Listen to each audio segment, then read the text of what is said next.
Masih dalam Kompas Aceh. Saudara, walau kota Banda Aceh kini sudah berada di zona orange COVID-19, namun pemerintah kota Banda Aceh masih belum mengizinkan tempat usaha dan objek pariwisata kembali beroperasi secara normal. Pemerintah masih akan melihat perubahan zonasi dan perkembangan data COVID yang masih berfluktuatif untuk kembali merubah kebijakan di pandemi COVID-19 ini. Wali Kota Banda Aceh Aminullah Usman menegaskan, pemerintah Kota Banda Aceh kembali akan mengevaluasi kebijakan mengizinkan tempat-tempat usaha dan objek wisata dibuka kembali secara normal di masa pandemi COVID-19 ini. Pemerintah kota menunggu masa 14 hari ke depan, apakah ada perubahan zonasi atau belum, serta melihat perkembangan data COVID harian yang terjadi di Kota Banda Aceh sebelum membuat kebijakan terbaru itu. Wali Kota Banda Aceh akan duduk kembali bersama Forkopimda untuk membahas perkembangan kebijakan pembatasan kegiatan masyarakat tersebut. Sejauh ini, kata Wali Kota, warung-warung dan tempat usaha warga masih beroperasi hingga pukul 22 waktu Indonesia Barat.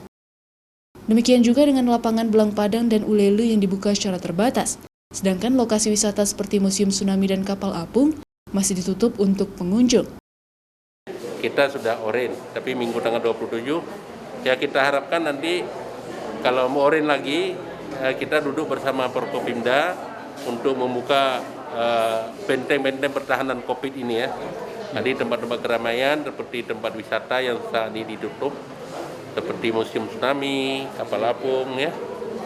Oleh kita batasi juga, dan warung-warung juga masih dibatasi harus buka sampai jam 22. Ini nanti kita melihat kalau sudah semakin membaik, kita akan buka ruang lagi.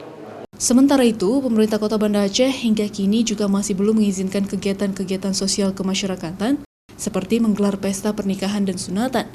Wali Kota meminta masyarakat untuk bersabar karena tidak mau gegabah dalam menentukan kebijakan pada pembatasan kegiatan masyarakat ini karena akan berefek pada biaya yang dikeluarkan oleh pemerintah. Pemerintah berharap angka COVID di Banda Aceh terus menurun menuju zona kuning atau zona hijau. Mustajab, Kompas TV, Banda Aceh.